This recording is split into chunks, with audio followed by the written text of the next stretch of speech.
هغه دایره تر اسمانه پورې ورسیږي او بیا الله رب العزت سره د علم دغه فرشتو نه د داسې مجالسو کارګزاري وري فرشتو د کم ځای نه رالی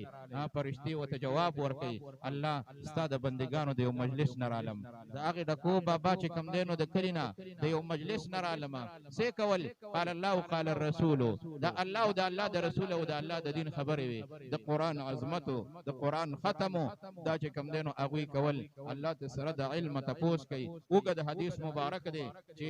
دغه خلکو څه غوښتل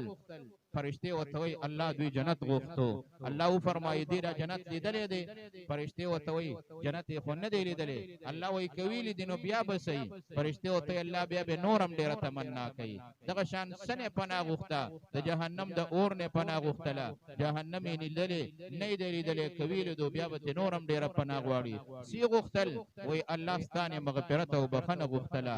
د حدیث مبارک اخرنۍ چې کوم دی نو جمله دا ده چې الله رب العزت ورته وفرمایي اے فرشتو تاسو ګواه اوسېږئ دا مجلس والا ټول ما وبخل